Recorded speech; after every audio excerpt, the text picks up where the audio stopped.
Bismillahirrahmanirrahim. Assalamualaikum warahmatullahi wabarakatuh. Good morning, ladies and gentlemen. I am Anissa Rizga Amelia, and I'm from A3 2019. I'm glad to see you right now. So, let's get started. Now, I'm gonna share about basic concept of English for specific purposes. So, do you know what is ESP? First, ESP in brief is the use of particular variety of English in a specific context of use and justified by learners' needs. Second, English for specific purposes or ESP is a sphere of teaching English language including business English, technical English, scientific English, English for medical professionals, English for waiters, English for tourism, and English for art purposes and etc. Third, what distinguishes ESP is learners' needs. Fourth, ESP requires analyzing language that is required in the area or profession. Fifth, conducting student needs analyzing. Sixth, conducting interviews with subject matter specialists in the area. Next is the definition. First, ESP courses are those where the syllabus and materials are determined in all essentials by the prior analysis of the communication needs of the learner. Manby, 1978. 2. Robinson, 1918 has defined it as the teaching of English to the learners who have specific goals and purposes. According to him, these goals might be professional, academic, scientific, and etc. 3. Mackay and Montfort, 1978, have referred to it as the teaching of English for clearly utilitarian purposes. These specific purposes are academic, professional, or scientific ones that clearly depend on the learner's needs. 4.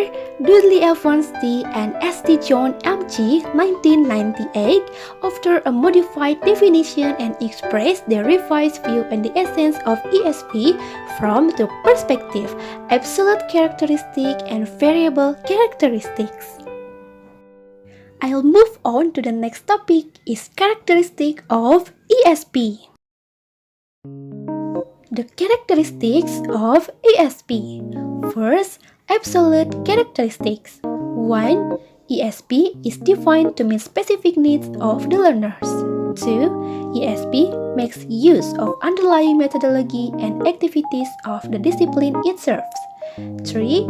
ESP is centered on the language appropriate to these activities in terms of grammar, lexis, register, study skills, and discourse. And then the variable characteristics. 1. May be related to or designed for specific disciplines. 2. May use in specific teaching situation a different methodology from that of general English. 3. Likely to be assigned for adult learners. 4.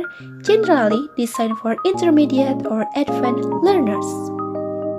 Next, ESP and GE distinction. 1. Learners. ESP is for working adults. EGP is for high school students. 2. Aims. ESP to meet the needs of particular learners. EGP to improve overall English competence involving a range of skills: reading, writing, speaking, listening, vocab, grammar, pronunciation, etc. Next is comparison of EGP and ESP. The comparison of EGP. 1. The focus is often on education. 2. As the learner's future needs are impossible to predict, the course content is more difficult to select. 3. Due to the above point, it is important for the content in the syllabus to have a high surrender value. Then, the comparison of ESP. 1. The focus is on training. 2. As English is intended to be used in specific vocational contexts, the selection of the appropriate content is easier. 3.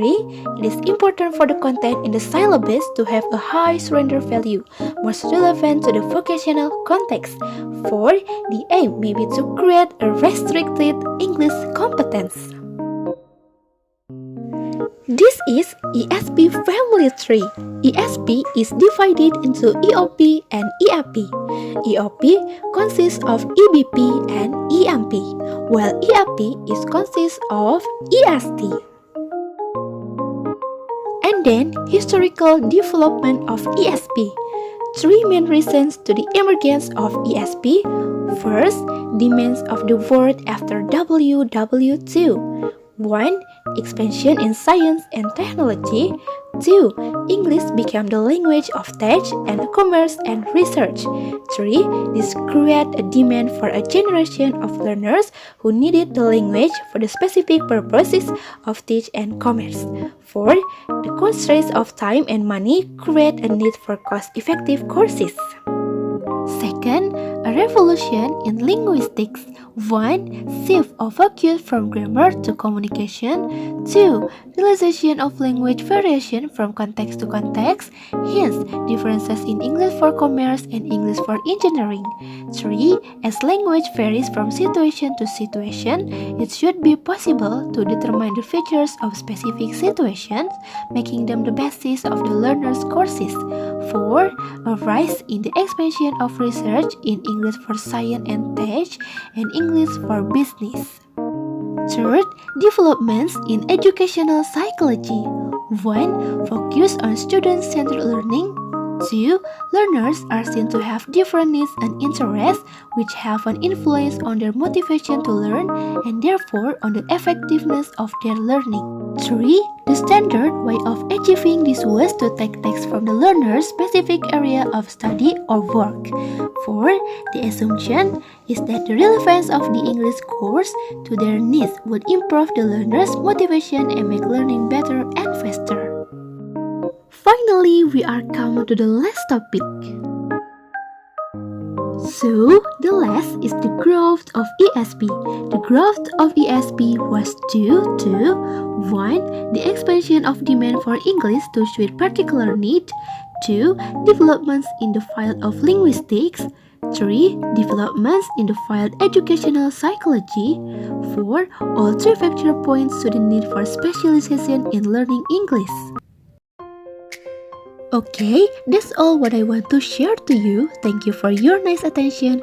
See you next time. Wassalamualaikum warahmatullahi wabarakatuh.